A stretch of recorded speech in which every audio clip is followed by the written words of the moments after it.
Good evening, everybody, and welcome to another edition of Fire Up. My name is Scott Morganroth, Motor City Madmouth. Have a great show tonight. Enjoy the crew.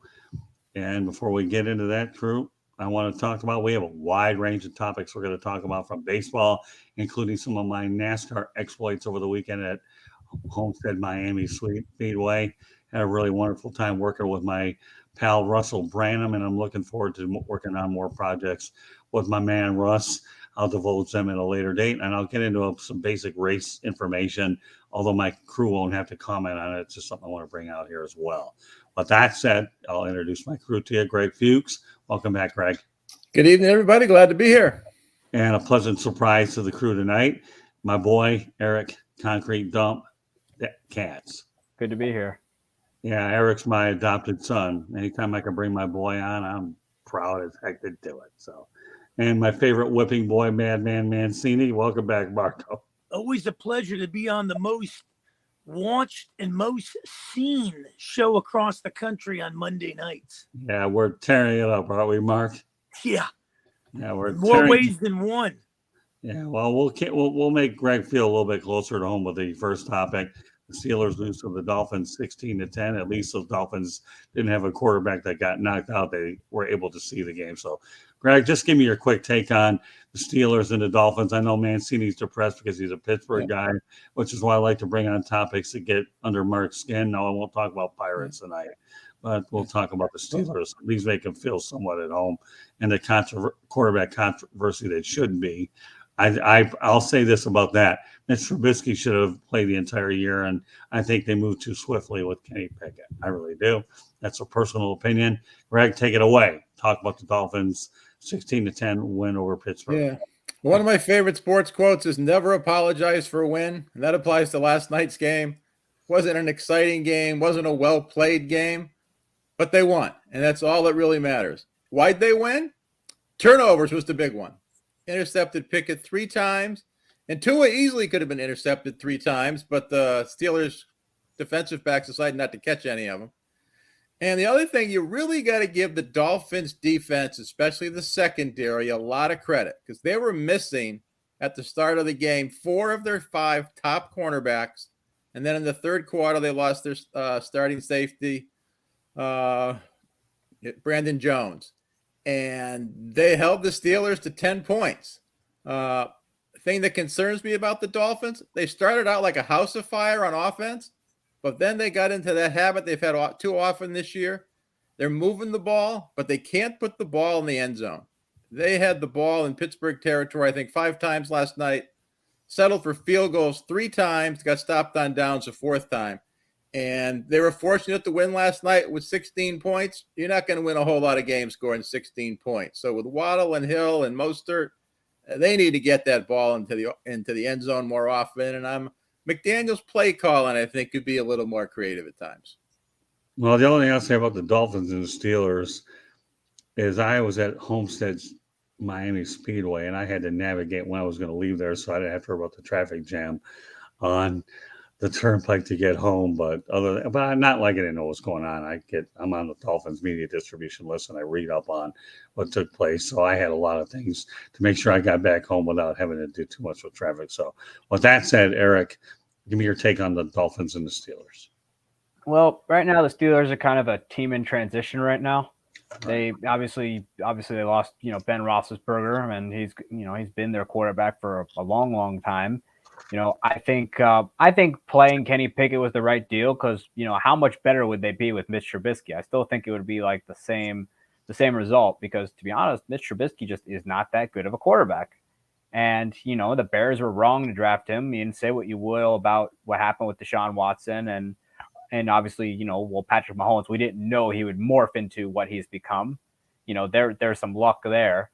But the fact of the matter is, how much better would they be? Why not get the rookie some experience? I don't think the guy's clearly not afraid because it's not like he's holding the ball forever and he's scared to throw an interception. He's just a little, right now his decision making's off. I think playing him now is the right way to go because, how much better would they be with Mitch Trubisky? Why waste the time to give Kenny Pickett valuable game reps? And 2, at the time, as well that, Mr. Trubisky just wasn't playing that well. Why not? I think that the Steelers thought that Kenny Pickett gives him a chance to win, a better chance to win, which he does.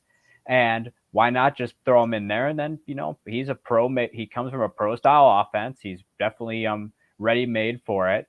And in Pittsburgh, they essentially ran an NFL offense.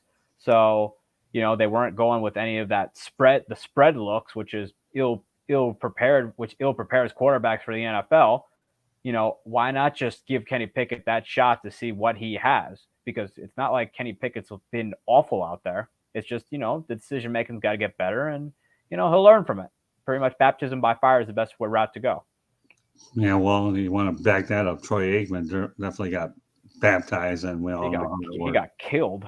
Yeah, he did, didn't he? I mean, I don't know. The only reason why I think that Trubisky would have been a better move is I've always been a firm believer of being in the old school age that you want to give a quarterback a year to sit and hold the clipboard. But, let's face it, you said it yourself, Eric, that this is a franchise transition.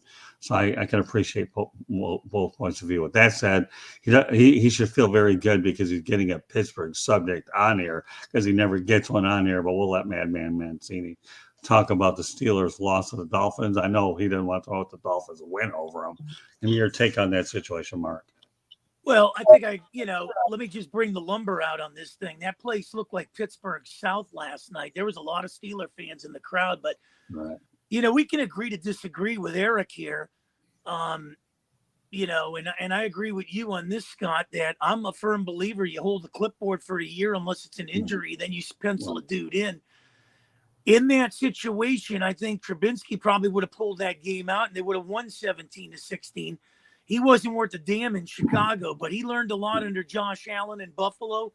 And then learning in Pittsburgh, I think what happened here is it's not so much a team in transition. It's a team that Mike Tomlin is bending to the Pittsburgh media to some extent, where he's bowing. You got to take a stand. You got to say, hey, you know what? I'm going to do this, and I don't really care if you like it or not.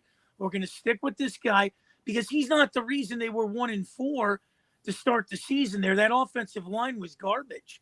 Right. And, he wasn't the problem.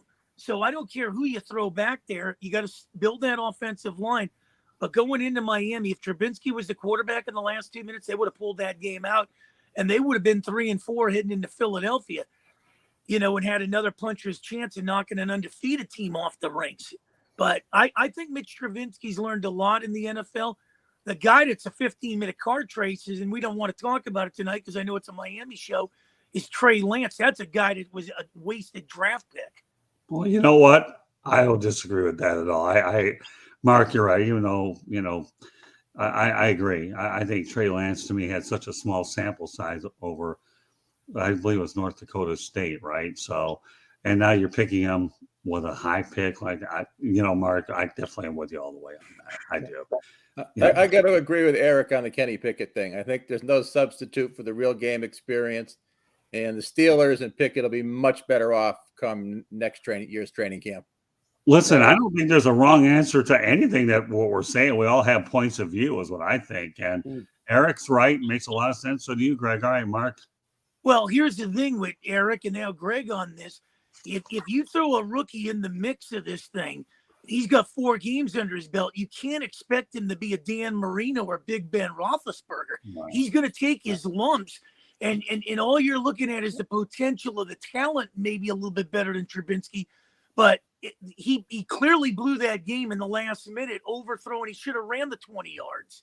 Nope. I mean, nobody thought Kenny Pickett would be the next Big Ben or Dan Marino from day one. It's just, those guys only come around once, and they, nobody expected Kenny Pickett to be that guy, or, they just, obviously the the Rooney family is the best at this. They know that it takes time to build something special. So that, Big Ben obviously had his moments with Bill Cowher. I do know that. And I know that, Kenny Pickett, I think, is benefiting from this because he at least gets the speed of the game. Because when you throw a guy in there just, right away, the ball, those guys are coming. This isn't the University of Miami or Duke University running at you. These guys in the NFL, these guys fly. And I think Pickett, Pickett's in, I think he's right where he needs to be. Yeah, his decision making needs to be a lot better. But again, nobody's going to be Big Ben. I mean, Big Ben only happens once. Dan Marino once, and whoever else you want to name. Nope. How much better would the Steelers be with Mitch Trubisky than Kenny Pickett? I don't think they'd be that much better. And to be truthful, everybody was raving about, especially in Chicago, because I had to deal with Mitch Trubisky for a while. To be truthful, he really is not that. He was never that great of a quarterback. And to be truthful, I never thought he was that good. He didn't win the starting job at North Carolina the first time around. He got it his senior year just because he was the only guy who had experience. And but he was never going to be that guy. And matter of fact, the Steelers, I think, are better off with Pickett than they are with Trubisky, because there's a lot of ball games. I mean, Kenny Pickett's at least had them in some ball games. They just haven't been able to cash in, and part of that, I think, is on Matt Canada, which Matt Canada needs to drum up some better schemes, which is something he struggled with as of late. And he's just not, right now Pickett's just going through the rookie woes. Would you rather have that now when the Steelers aren't expected to make the playoffs, when they're kind of in a team caught in the middle right now? Or would you rather bring him in the second year where the pieces are hopefully going to be in place for them, and then have him struggle now? Yeah, and Pickett's not your typical rookie. He's 24 years old, was a 4-year starter in college. He's got plenty of experience. Well, and not only that, comparing Mitch Trubisky in Chicago, they've changed quarterbacks in Chicago since, Jim McMahon's there, then we've changed underwear. I mean, come on. I mean, when you look at the quarterbacks in Chicago, you can't really compare the quarterbacks in Chicago to Pittsburgh's and some of these other cities where they develop the guys and let them be themselves. Mm-hmm. You saw Mitch Trubisky had a pretty darn good year in Buffalo, backing up Josh Allen. He goes to Pittsburgh. He's given the starting role. He didn't lose that. I mean, an injury comes out, then I can see the change. But, let Pickett come in latter part of the year when they got something secured. Let him take his lumps then. You don't stand there and throw these guys in. If you've looked at quarterbacks over the years, you see John Elway. He carried a clipboard for a year. The Dan Marinos. You don't throw these guys in unless it's an injury. Well, here's the thing. Here's the thing, though, with Pittsburgh. Before we start racking on Chicago, after Terry Bradshaw, there was a laundry line of quarterbacks there. It's not like they had anybody that great up until Ben Roethlisberger. The only thing Pittsburgh had up to that point was maybe an Neil O'Donnell, which essentially what he amounts to now is a game manager quarterback, and maybe prior to that, Tommy Maddox, who same deal, who was, to be truthful, not much better than Neil O'Donnell. That's the best that Pittsburgh had after Terry Bradshaw. So clearly Pittsburgh had their own issues, because for the longest time it was pound the ball with either Barry Foster, Jerome Bettis, or any another, or even Bam Morris prior to him running into some trouble. So really Pittsburgh didn't really have that great of quarterbacks after Terry Bradshaw either. Well, they won 6 titles. Let me tell you something. I'm watching this, and I guarantee you one thing, folks, I'm not losing my voice over this broadcast. I'm enjoying the banter back and forth between the kid and the madman. I mean, I don't care what it is. Well, I'm just laying it out. I'm just saying they have 6 titles. When was the last time the Chicago Bears have been relevant? And that's when Rex Grossman took them to a Super Bowl. They haven't been relevant since. They haven't had a coach there since Ditka. Yeah, but you know what, Mark? Hold on. Wait a minute. Hold on. Okay. We know the Bears, first of all, don't spend a lot of money anyway. So let's face the reality. Let Allen Robinson walk, and now they need a receiver. I mean, the list goes on and on. And I'm not going to let the show, Mark, get out of control over a Pittsburgh subject. When I was I'm not saying that. I'm just saying the division has been dominated by Minnesota and Green Bay for the last decade. Yeah, I mean, listen, Mark, Aaron Rodgers held a clipboard for a while too. So you're talking about a guy that understands the value of holding a clipboard. But in this day and age, okay, yeah, did the Pittsburgh media force Tomlin to cave a little bit. Probably fans. I don't value fans anyways. They're entitled to their opinion. They're going to pay what they want to go to these games. But the reality of the situation is until you've actually covered teams and you've spoken to coaches, personnel people, and you get philosophical kind of stuff, then you really understand the inner dynamics. The one thing that we can't forget before we move on to the next subject is the fact that this is virgin territory for Mike Tomlin, that he may have a losing season. And this is the first time he's going to be faced with some major adversity below the 500 mark. So he has to kind of acclimate to the fact that I've had it good for a while, got a Super Bowl title, and it's all been nice. But you know what? We're moving on, and I got to figure out how to get this thing solved so the Steelers don't become as inept as the Pittsburgh Pirates. And I'm leaving it on that note. All right, Mark, no comment. They're not going to give you a chance to do it. I do want to comment a little bit about NASCAR. Kyle Larson won at Homestead Speedway yesterday, and he ended up leading 199 of 267 laps, his third win of the year. Last year's Cup champion was eliminated earlier in this year's playoffs. Folks, I can tell you right now, NASCAR is a sport I always really liked. I call it my passion sport. Russell Branham took care of me in Talladega and Homestead, and he allowed me to drive a vehicle behind the racetrack. And Russell is in the Motor City Mad Mouth Hall of Fame, and I'm going to be bringing him on a show. He mentioned to me yesterday in Miami he wants to come on. I'm going to bring him on there. So, and I had Eric Almirola on the network earlier in the week. I wanted to thank the people down at Homestead, led by Russell. A very big thank you for having Candy Abley and I out there as we did in Talladega. I'm looking forward to working with him on future projects. Nobody has to comment it. Just want to get it out there. So with that said, okay, let's turn our attention to baseball. As expected, the Astros completed their road to the World Series with a 4-0 sweep over the Yankees. The key names here: Dusty Baker, Aaron Judge, Aaron Boone. Dusty Baker, the only left for Dusty is win a world championship. He's done it all. Aaron Judge's going to make a lot of money. Aaron Boone, we don't know how long he'll be there. Enter Don Mattingly, that dynamic as well. Now, I know that Eric is a passionate Yankees guy. We will talk a little bit about the Yankees a little bit. Eric, first of all, do you want to talk more about the Astros at the moment, or do you want to direct your energy toward the Yankees, and then we'll follow suit with where you're going to go with this? I'd rather talk about the Yankees. The Astros make my blood boil. Okay. So go ahead. Well, I mean, it's a very precarious offseason the Yankees are entering into. I know that Chapman and Britton are coming off the books, and so that's going to leave them some money to play with. I know Rizzo's got a player option, which he's more than likely going to opt out, considering he's been the model of consistency, unless he wants to really stay in New York, which I know the Yankees would be glad to have him. I know that that's something that's being overshadowed by the whole Aaron Judge situation.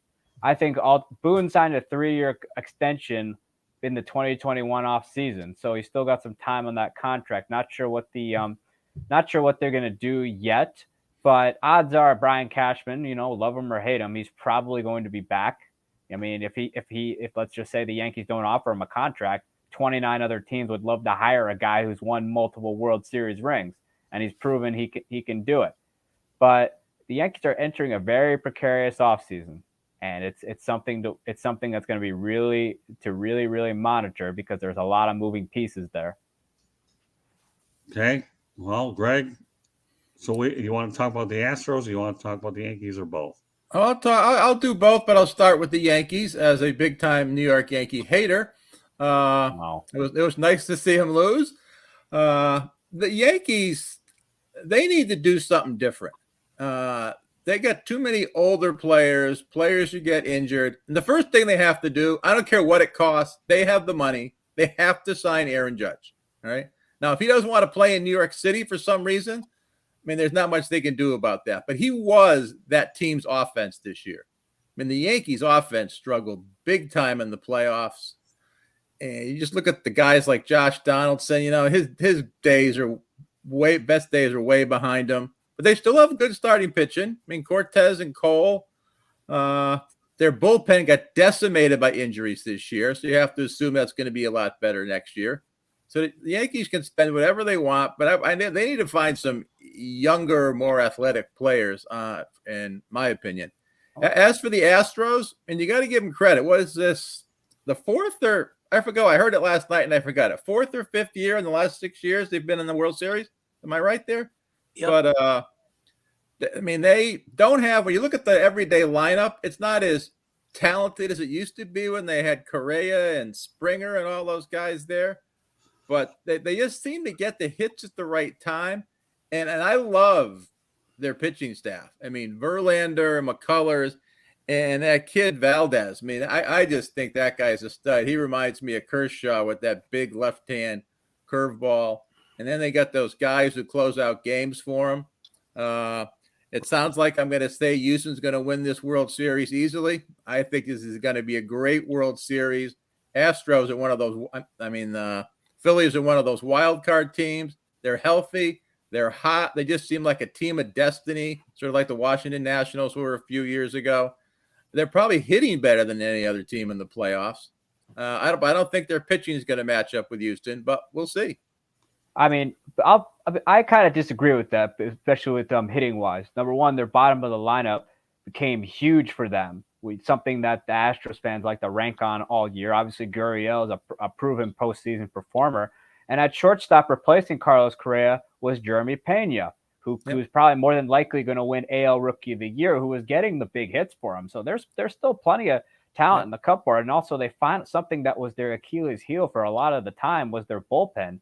But man, they managed to figure that out, and obviously their starting staff is second to none. So, they still have a lot of talent on that team, and I think it's still just as good as it was, when they first started making noise. A bit with an asterisk.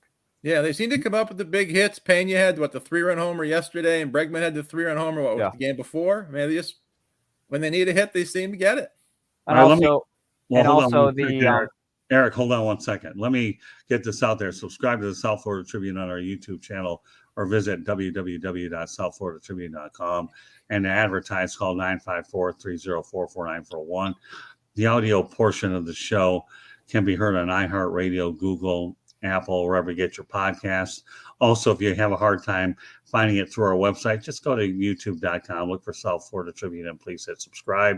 And you'll get all the notifications when we do things on the road as well as these streams. Okay, Eric, just want to get that out there. So continue with your thought. And yes, for probably the second half of the year, Aaron Judge was a big part of their offense, but you're forgetting the fact that this team also had Anthony Rizzo, who missed a lot of time, but still tied his career high for home runs. And then also you also forget about the fact they still had Giancarlo Stanton, which yes, he missed a great amount of time, but still had himself a very productive year, was an all-star. And then also if he would have stayed healthy, DJ LeMahieu was just doing great things. You bat him anywhere, he's going to be productive. And also, don't forget that this team acquired Andrew Benintendi, who was starting to really put something special together before he injured his wrist. The lineup too was quite banged up, and I think also not having that consistent lineup for the second half of the year, and also not having the quote unquote full-time closer is what really hurt them, because I really don't think a bullpen by committee can do it. I mean, obviously the Rays will disagree with me, but I still don't think it's something that can work long term, and that's something that the Yankees are going to have to look into in the offseason. I think Scott Effross, had he stayed healthy, I think he would have been the closer, and I think he can be a closer. But that still remains to be seen as he's about to go under the knife. All right, so let's go to the chat room. Ralph Williams says in 2 years for the Steelers, they'll get better when Tomlin's contract runs out. I'm not going to touch that one. I like Mike Tomlin. But these are questions that we're going to direct, Mark, hold on, towards Eric, coming from Will Vogel, okay? So you're going to have a chance to comment on what Will. Eric, obviously, Will's pulling for the Yankees, and he's a Yankees fan too, but he says get rid of IKF, Chapman, Donaldson, in my opinion. So he would love you, Eric, to comment on what he just said, and then go from there. And then he also talked about the fact that Bader played well. All right, Eric, the floor is yours on what Will Vogel is. We'll look at the chat room, and then you can go out there and go from there. Well, Aroldis Chapman's already on the way out. All right, he decides to just because his roster spot wasn't necessarily guaranteed at that point, he decides to go and say, "Forget it, my season's over," and fly down to Miami without any without any excuse. And then whatever excuse he gave clearly wasn't good enough, which I wouldn't be surprised if it was something stupid. His contract's up at the end of the year. His best days are behind him, and he'll be on the way out for sure. IKF, I would like to. I mean, good contact guy, but no pop. I really would like for them to put Peraza in there because the guy's proven he can be a stud at the position. And I think personally a Gold Glove is in his future. So, but I'm not sure what they're going to do with IKF because I'm sure they can probably find a spot for him where he plays like, I don't know, the finale of a series or maybe the second game of a series. I'm sure there's still a spot for him because there were times because his speed still is something to keep in mind. Yeah, he's a poor fielder at shortstop, but the Yankees were playing him out of position for much of the year. And then as far as Hicks goes, I'm not sure what planet he was on for much of the year because it certainly wasn't Earth. Because he certainly seemed lost up there. Yeah, he had moments, but obviously the Yankees have their center fielder in Harrison Bader, which Harrison Bader people seem to forget the Yankees didn't have him for a lot of the year because they knew Herman and Severino were coming back, which made Jordan Montgomery expendable, and they traded him to the National League. Yeah, he may have been on fire in the National League, but keep in mind, folks, he's pitching in the National League, where especially in the NL Central, where they couldn't even hit a barn door, and which with the exception of the Cardinals, which they were essentially they were to hitting or they were to hitting this season as the Brewers were to pitching about a year ago, but yeah, obviously Harrison Bader, he was a big part of that. He hit I think 4 home runs in the postseason, which he was a big part of the reason why the Yankees were able to go as far as they were. And he's clearly their starting center fielder. So, the Bronxville Bomber I am definitely looking forward to him having a full year. As far as Donaldson goes, man, he has just passed his prime. The Yankees got him a year too late. His, the bat speed's not there anymore. The postseason, he looked like a lost goose out there. And personally, he tries to be that guy, the chirper like he always is, but man, he just doesn't have the bat anymore to back it up. I mean, it's just what happens. The guy's in his late 30s. They get old. And as far He's as still got a year to go on his contract, I want to say. Yeah, which the Yankees decided to take that on so they could get rid of Gary Sanchez. All right. And so that was the deal there. Well, All right, Mark's chomping at the bit to get in here. You're very well. I've been warmed up with throwing these 105-mile-an-hour fastballs in the bullpen, and the bullpen phone hasn't been working properly. I'm not a fan of New York. I just could care less if the Statue of Liberty fell in the Atlantic, and I'm not a fan of LA, the city where I live, and that Hollywood sign can fall in the Pacific.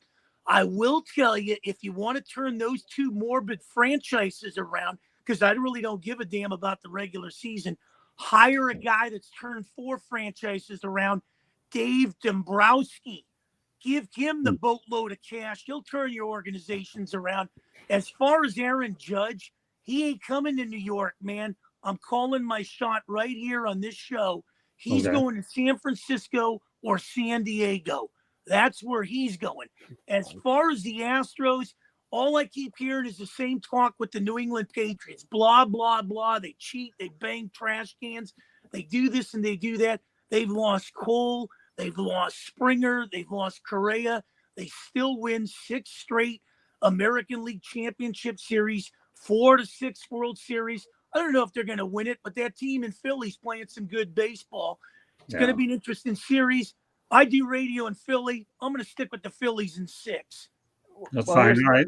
So, Mark, with that said, Dusty Baker to me is probably a person that's hard to root against, and he's done it the right way in Houston. He really has. He took a situation where he literally walked into a hornet's nest and stabilized it and settled down. So, we'll get to the World Series prediction in a moment because I know everybody has one. But how do you root against Dusty Baker? I mean, I'd like to see him do well. Of course, Justin Verlander, why not win another championship anyhow? Aaron Judge is an interesting thought, though, Mark, okay? I've heard about San Francisco being a possible landing spot. Padres are not afraid to spend money either. They're really not. Any other place, I would find it hard to believe the Judge would go to the Mets. I'm not going to go there. Aaron Boone, I think if you're going to make a change, Don Mattingly is the guy that should be there. Yep. That's my personal opinion. All right, Mark, go ahead. Well, the rumor. Oh, I'm sorry, Greg. The rumor has it that the Padres can bring in a guy like Judge.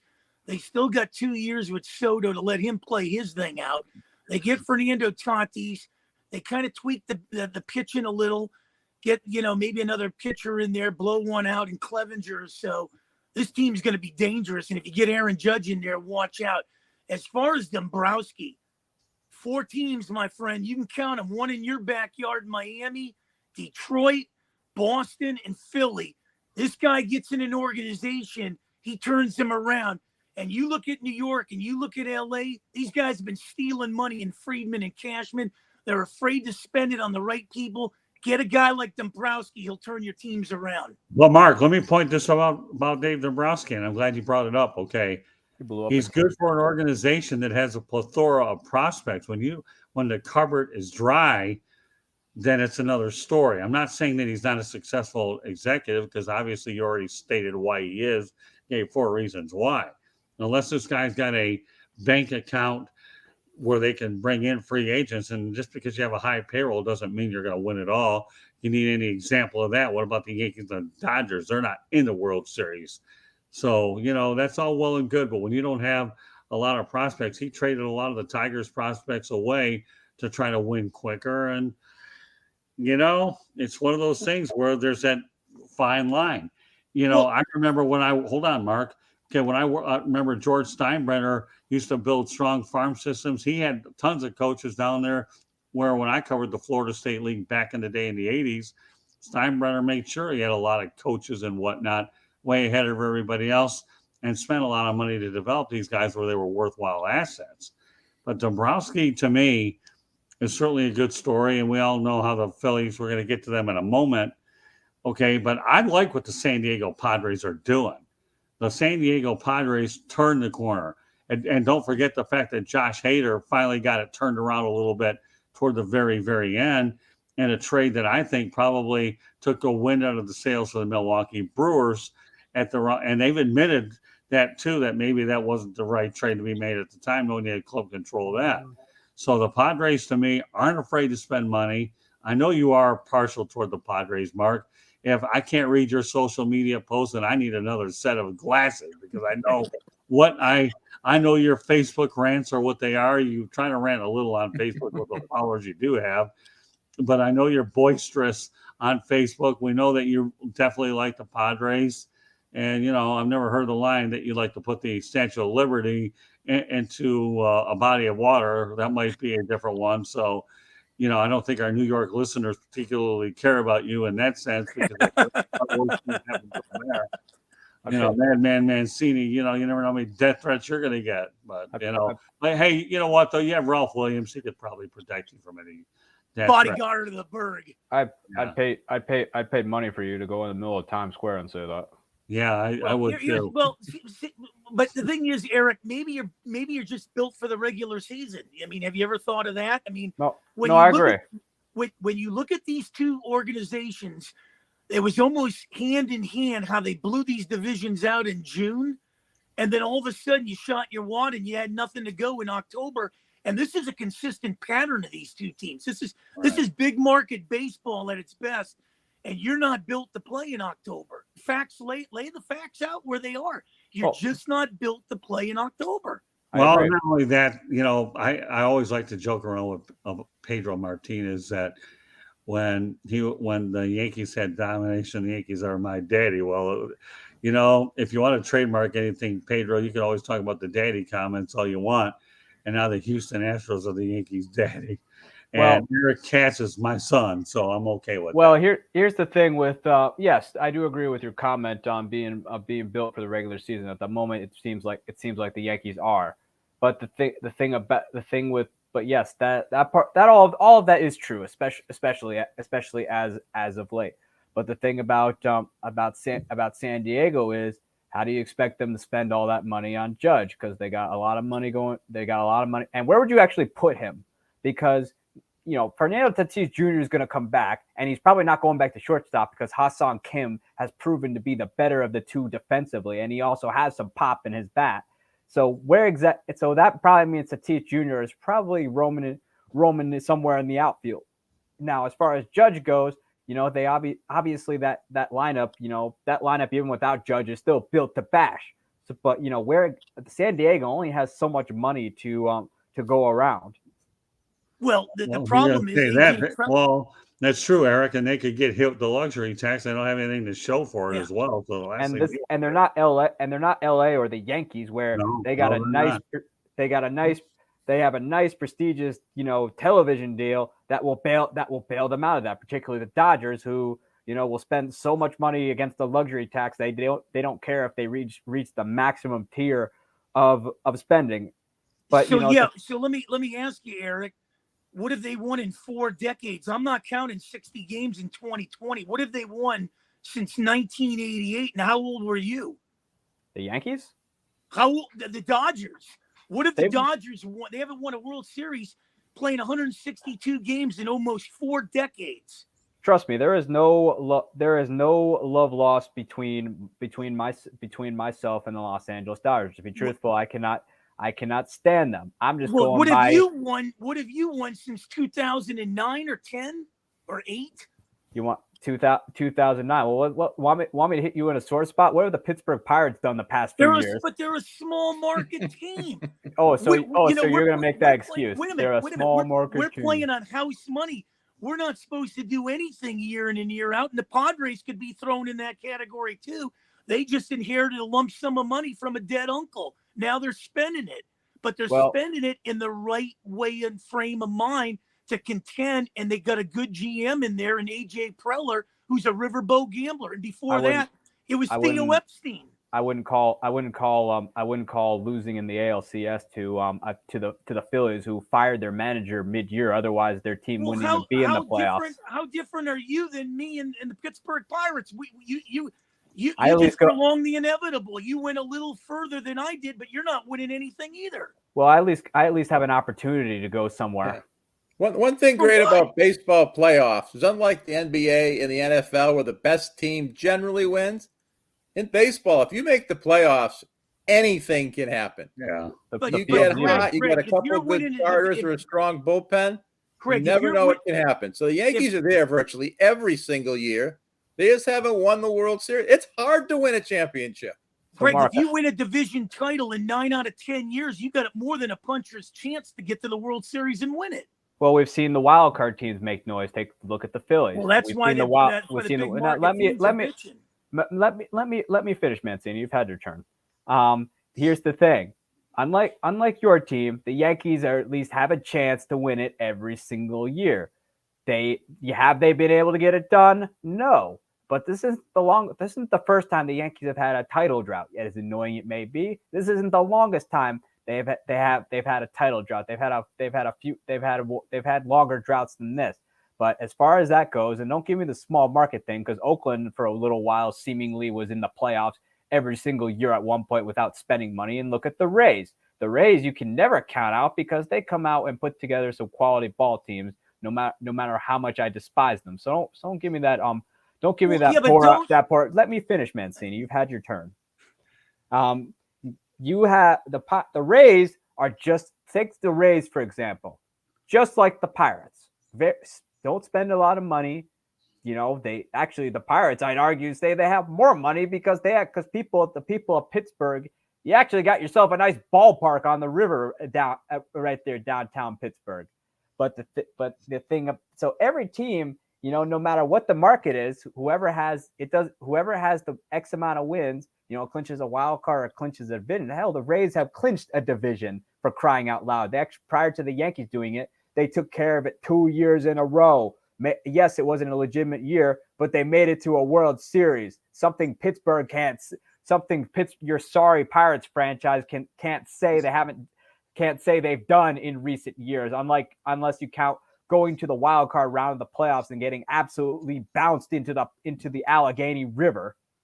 Well, don't make excuse for Yankee fans because they're not content winning division flags and having club records with home runs. At least I have expectations. But that might be your expectations. That's not the expectation of a Yankee fan.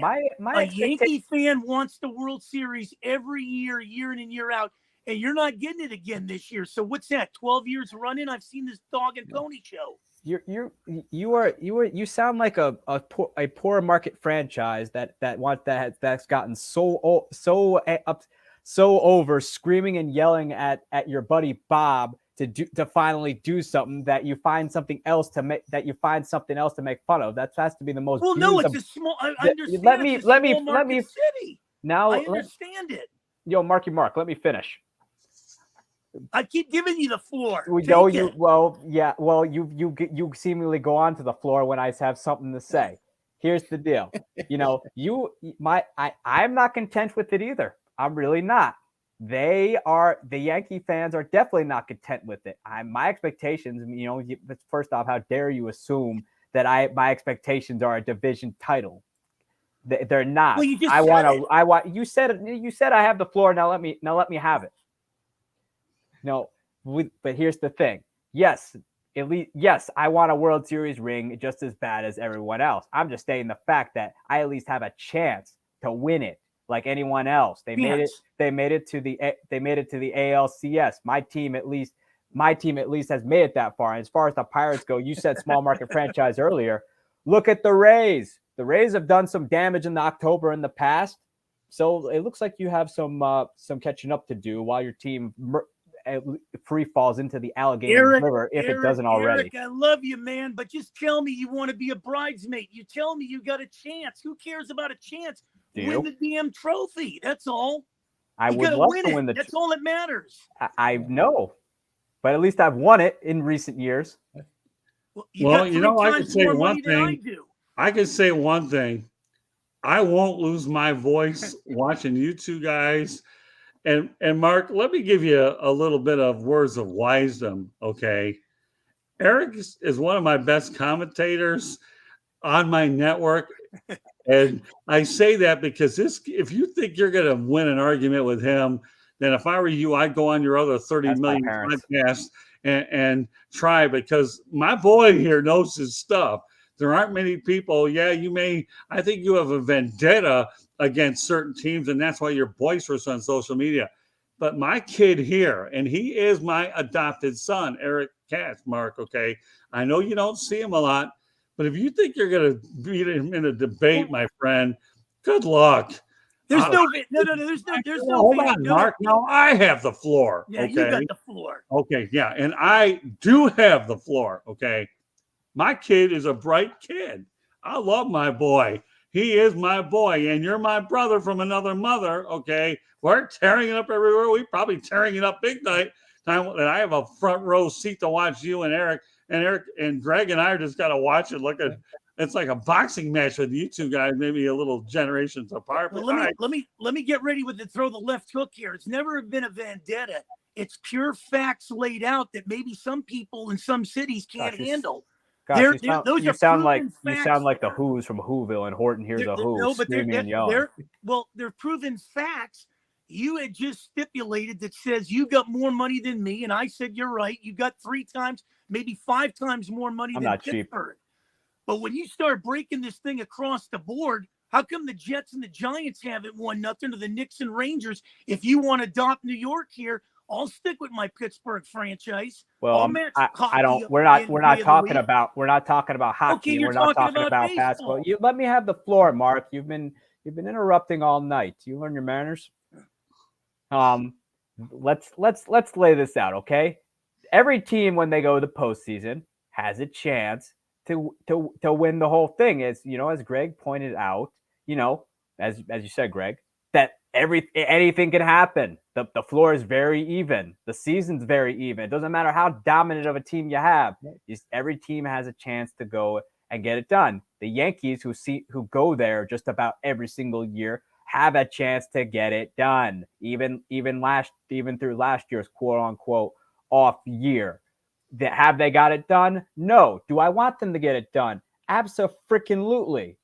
But the fact of the matter is, they haven't got it done. And right now, as far as they go, and as far as other teams go, at least Scott's team, the Tigers, can say they've been there. Greg, I forget your team at the moment. I am a long-suffering Orioles fan who's finally seen the light at the end of the tunnel. Well, the Orioles probably will make some noise next year if you want to judge by what they did in the second half of the year. And they've also won. They've also something else Pittsburgh hasn't done is the Orioles they at won least 82 games this season, and they got the best farm system in baseball. So I am optimistic. Yes, for next year. And they also, to keep in mind, they haven't had Grayson Rodriguez come up yet. That guy's going to be a stud. And Adley Rutschman looks like is probably going to become one of the best ever catchers to ever play. His team, at least, is going to make some noise. Your team looks like it's floating across the alley. Now let me be better. Put that hand down, because I know what it means at this point. You are just bitter toward big market teams because they happen to have success. You at this point, you guys get so mad. You guys just are so sick and tired of yelling at Dollar Bob because he's not gonna get you there. Although you do have O'Neal Cruz, who's looking like an absolute stud. Here's the deal: you are just bitter because the Yankees, as well as when the Orioles get around to it, and even the Tigers have at least had success in the postseason. Put your hand down. Let me lay some facts Let me down. finish. I'm not done Okay, yet. how many times are you gonna finish? I haven't. You keep asking. I'll keep taking longer. Hey, by the way, Eric, before you say anything, Will Vogel's definitely a fan of yours. So if you read he's so great. I don't want to lose my train of thought here, Eric. Well, you lost it a while ago. Do you know the definition of insanity? Have you ever learned that word? Well, what's that word mean? Rooting for the Pittsburgh Pirates is one thing. Okay, wait a minute. Do you know the word? You know the definition of insanity is doing the same thing over and over and hoping for different results. And let me correct you on something here. Let me correct you on something here, because a little misinformation on that. If you look up the baseball record books right now, the Tigers and the Angels have longer droughts of getting into the playoffs than the Pittsburgh Pirates. That's a proven fact. I'm only bringing facts to this equation here. Well, right now, Mark, you're only talking 8 years, so I'm not going to. You're just looking to find every excuse in the book because you're just bitter over the fact that the Yankees, although they haven't got it done, and how dare you for the generalization earlier that all I want is a division title. That's what you were definitely sounding like that. No, you did because you said you have a chance. Well, at least I do have a chance, and we made it to the ALCS. Although we got swept, the Yankees still at least have a shot at winning it, just like anybody else. Unlike your sorry franchise that happens to play in the not so glamorous part of Pennsylvania. I don't know. They were great in the 70s. Yeah, well, Mark, you know what? Hold on. You got to figure this thing out. You can say what you want to this kid, but he's not like some of your. Well, I'm laying facts. I am too, Mark. Here's the deal. You want to talk about the Tigers and the Angels having like 7 years out? Well, okay. Well, let me give you another fact that may be a little painful for you, Mark. Okay. Yeah. The Pirates lost 20 straight losing seasons. That's worse. Yeah. Well, no, okay. they still made Mark, it in the playoffs. now hold on, Mark. Okay. Now I have the floor, and Eric and Greg can kind of watch it a little bit. Now you got two old guys here. Of course, of course, Greg, you're kind of like our age too, but it's a different situation. But now you're dealing with me, okay? Not my boy, okay? You're dealing with me, okay? Then here's the deal. You can sit here and defend the Pirates all you want. When I went to the Baseball Hall of Fame, there are certainly a lot of Pirates plaques in there, as they should be. They've been one of the oldest franchises on the planet, and they had some exceptional players in the past. But the reality is they built a brand new stadium, and they did it with the intent that they could convince their fan base they would spend money, and they've come up short in a lot of areas. But the reality is you don't need all the facts you need to have here. The Yankees, rightfully so, yes, network and all, are in the playoff picture every year. It is difficult to win the World Series. We all know that. After all, only one team does. Hey, for crying out loud, the Kansas City Royals won it recently, and they did it with limited resources. So while we talk about playoff droughts and how long they are, the Seattle Mariners' 21-year drought went away, and they didn't look that bad either. So it isn't how much money you have, it's how well you spend it. And that's what Eric is getting at. Bob Melvin left the Oakland A's to go to San Diego, and he did so with the intent he would have more resources, which is why the Padres had a great year. They were able to find an excellent veteran manager with an incredible track record, making a lot out of nothing in Oakland. Again, I'm certainly not. I like rolling with certain things, especially if there's a lot of passion involved, which is why I'm allowing this to go on, Mark. Yeah, I have a finger too. It kind of works. Okay. 1, 2, 3, 4, 5. Okay. But the point of the matter is, Mark, okay, is I see where you're coming from, but baseball is one of those sports where you don't have a salary cap. Okay. Right. But you have the haves and the have-nots. Mhm. So right now the Pirates have been have-nots for a long time. And Clint Hurdle, I believe, is probably the best manager they've had in a while. So, it's always good to see the Pirates have success. Don't get me wrong, because they're an older franchise with a wealth of tradition. And all you have to do is look at the Hall of Fame, look at the plaques. But in recent years, they've been awful. That's all. In fact, they've been so awful that every time they get a good player, they have to trade them away. Mhm. And many people view them as a AAA team for the rest of MLB. That's just a hard, cold fact. So, Mark, if you want to put your finger up, go ahead. I'm anxious to see what you have to bring. Well, let me tell you something. You follow baseball, Scott, right? Yeah, I do. Okay, so let's look at the last 6-7 years. Okay. That division has been won by every one of those teams in that division. Show me another division in baseball that's been dominated with 4 or 5 teams every year. The Cardinals have won it. The Brewers have won it. The Reds have won it. The Cubs have won it. And the Pirates have had to battle. All right. That All right, division Mark, has you been know the what? SEC. Every blind squirrel finds an acorn. And For a 6 little years? Well, yeah, hold on, because the Pirates don't belong in that conversation anyway. So, but they don't, because of their futility over for a while. Now, the Cardinals are always good. The Brewers obviously have been solid. And then who else you got there? Okay, I'm just off the top of my head. You got Brewers, the Cubs. Reds, Cardinals, Cubs. Yeah, I don't know. Have the Reds won the division recently? The Reds have won the division.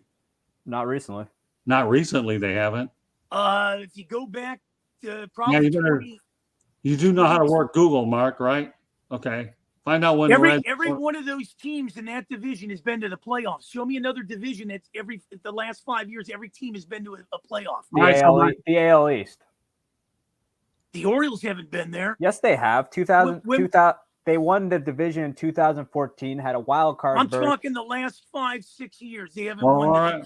But Mark, you know what though? We can play this division game all we want, and it doesn't make a lick of difference. The bottom line is you got a problem. You have a problem with the Dodgers and the Yankees, and you're all over social media. You're one person where you are strong at on Facebook. You're definitely the most boisterous, animated individual when it comes to those franchises. Let's face it, Mark. You know what? You have a free platform here, okay, Mark? And everybody respects your opinion. Why not? Everybody's got an opinion, so everybody's entitled to it. I don't care about how many division titles that they've won. How many world championships is that division won outside of the Cubs? I know the Cardinals are relevant. I know the Cardinals are. Pardon me? You can't compare a team that's not getting inheritances from uncles and aunts every year to spend money like the Yankees and Dodgers. So how can you compare the Pirates? The Pirates don't have that money to spend because there's no salary cap. Yeah.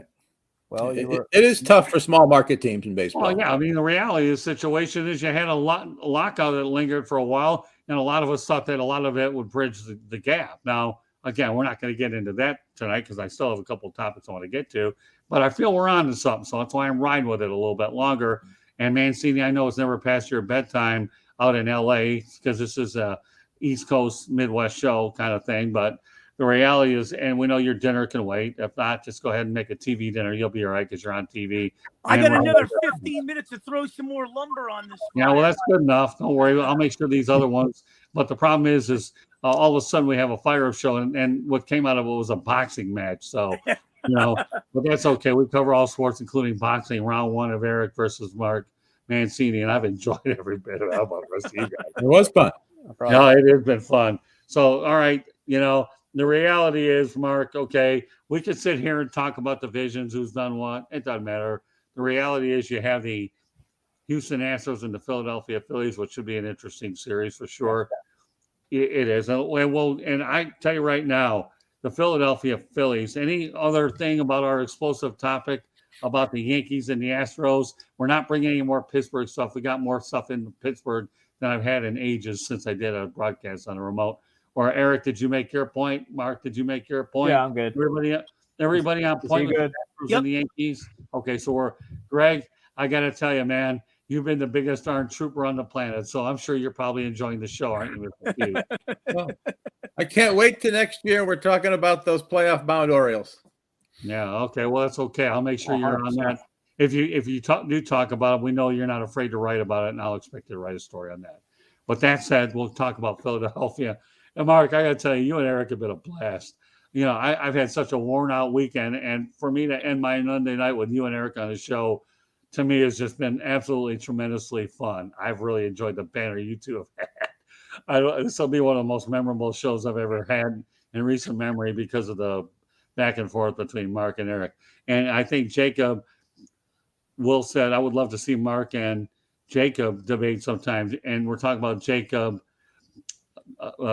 Jacob is another guy on our level. So we'll see what happens. But meanwhile, round one between Eric and Mark has been a classic. So with that said, the house money Philadelphia Phillies ousted the San Diego Padres. I know that was painful for you, Mark, because you were definitely pulling hard for the Padres.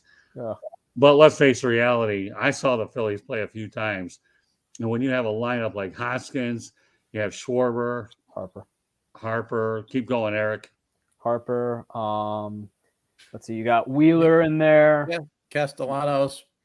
Go ahead. Yeah, Eric. Nick Castellanos. Oh, they have them. They got them. That team is built to bash, man. Yeah, they are, aren't they? I mean, yeah. Keep in mind though. Forget their record. That they were out without Harper for much of the year. Yeah. Yeah, I saw Alec Boehm, who's actually turned into a nice player. Also, pitching wise, Ranger Suarez is becoming something. Aaron Nola, Jose Alvarado has just come out of nowhere and become a shutdown reliever. And Zach Eflin, JT Realmuto, Nick Castellanos, and that team is loaded. Let me tell you something. What's that? I have loved Bryce Harper ever since he came to the Washington Nationals. Right. And I was always the first guy that said, when half of people would stand there and tell me Mike Trout is better than Bryce Harper, No. I have never seen a guy play the game of baseball like Bryce Harper since Pete Rose. Well, you know what? That's a great comparison, Mark. I like the Pete Rose, Bryce Harper, because of the way he runs in the wall. He hustles. He's an excellent hitter. Mark, I know that Eric is having a field day with you tonight, but but the reality is I love your comparison between Pete Rose and Bryce Harper. That to me is probably the first guy that would enter my mind for sure. I saw them play a lot this year. I've seen Harper play. Harper is a stud. The game I was at against the Brewers, he actually hit a very long home run. I mean, he plays with a certain passion that you don't really see. Yeah, everybody could say he's cocky, he's arrogant, whatever, but the guy plays with a passion that you just don't see it anymore in ball players. You see the passion, but not to the degree that Harper does. Harper plays hard to the point where the guy just throws his body all over the field, which is part of the reason why he gets hurt. Well, listen, when you have a lineup like Schwarber, Castellanos, and Harper, and the list goes on and on, Hoskins, they're good. The Phillies can hit the ball. And bear in mind, they finished, third in that division, right? Yeah. Third. Well, it goes back to what you guys have been saying all night. Castellanos was hurt. Harper was hurt. They fired Joe Girardi. They fired Joe Girardi mid-year, which, to be truthful, I think Joe Girardi really was the problem for that team. Well, it's pretty hard to debate you now. Look what's happened. So, well, Rob Thompson's a player's coach, and Girardi was the type of manager that, he's the type of manager that's for teams that need a kick in the shorts, and obviously the players weren't too receptive for it. And I wanted to go back to about Dave Dombrowski. The guy is not going to build you a dynasty. He's going to get you. He's not going to get you a platinum album. He's going to get you a one-hit wonder. What's wrong with that? What's wrong with it? Well, he's given 4 cities world titles. What's wrong with that? I'm not saying there's anything wrong with that. I'm just saying the fact that when everything goes dry, and when just look at what happened in Boston, when everything goes dry, and same with Detroit, with where they are now, which is partially on Dombrowski. When everything goes dry, yeah, you have your championship, but man, the next 4 or 5 years are going to be long. I mean, just look at Well, he didn't win a world title with Detroit. They got to the World Series a couple of times. They did, and they lost to Right. St. Louis. Yeah, they lost a couple of times, but Dave Dombrowski, what Eric Mark is saying, whether you think it's right or wrong, has nothing to do with it. He's a short-term kind of guy. He's not long-term. He really is. At least Boston let him go. Tigers. Well, I'm just saying, Mark, he's right. I mean, now with the Marlins was different because, that was a different animal. He had no choice. But I'm talking about recently. I don't know what his shelf life was in Boston. It wasn't that long. Detroit, he was there for a while, but then again, that was a mess anyhow when he inherited it.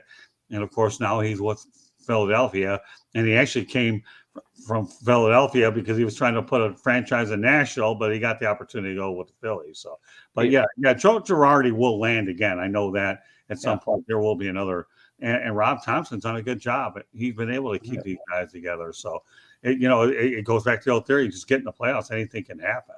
How many? I mean, think about the Dodgers won 111 wins. Yeah. Franchise history. Where'd that get them? What about the Seattle Mariners? 116. Yeah. They won 24 more games than the Phillies. Hey, the Yankees definitely bounced Seattle real quick.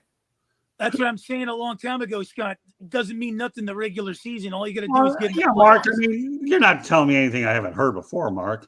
The reality is, the only thing the regular season does really is get you home field advantage in the first round. But in this new playoff format, it didn't matter because baseball is used to playing series anyway, so it doesn't really make any difference. So it doesn't matter. But the only thing is, the longer that series goes with the Phillies and Astros, going to favor the Astros because I don't know if Philly has a depth with pitching to keep up with those guys. I don't know. Well, you know what, though? Greg, any thoughts? And then we'll go to predictions, and then Ancini can go ahead. I think it's going to be a great series. Yeah. I like those teams of destiny, which the Phillies seem to be. But the Astros, they're hanging tough. They're a gritty team, and I like their pitching. I will go with Astros in 7. Okay. All right, Mark, give me a prediction on this. Well, I like the Phillies in 6, but if you're going to tell me to match the best-looking women on the teams, I'd have to go with Kate Upton and Justin Verlander over there. So I think Houston could pull a surprise and give Dusty Baker his first title, but I like the Phillies on this one in 6. All right, Eric, go ahead. I mean, yeah, it's going to be a great series regardless. I mean, both teams have clearly been through the ringer, and both teams really want it. I mean, Philadelphia just has had the ultimate Cinderella story, in all of Major League Baseball. But the question is, can their pitching hold up? As much as it pains me to admit this, with how hot that Houston has been, although Houston hasn't hit with runners in scoring position, they're still getting the big hit. Same with Philadelphia, but pitching wins championships. I got to go Astros in 6. Oh, you're going Astros in 6. Yeah. You know what? I'm going to agree with you. I really do. I like the Astros in 6 as well. They just have the better pitching, which we all know pitching wins championships. Well, and in this case, I think having home field advantage will matter for the Astros. But remember one. But I'll make one other prediction. You're going to see a lot of runs because both of them are hitters' ballparks. Right. I mean, the clock struck midnight on Cinderella, and she lost her slipper. This time, the clock's going to strike midnight, and Cinderella is not going to get her slipper back.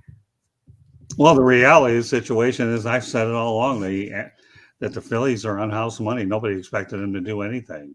But boy, they look good along the way. I mean, wiped out the Cardinals 2 in a row, and then if that wasn't good enough, they worked their way past San Diego. I mean, let's not kid yourself, Mark. The Phillies, to me, why do you think Rob Thompson had the interim tag move? Because obviously he got him to. I mean, if I led a team if I got a team through a tumultuous first half of the year and got them to the playoffs,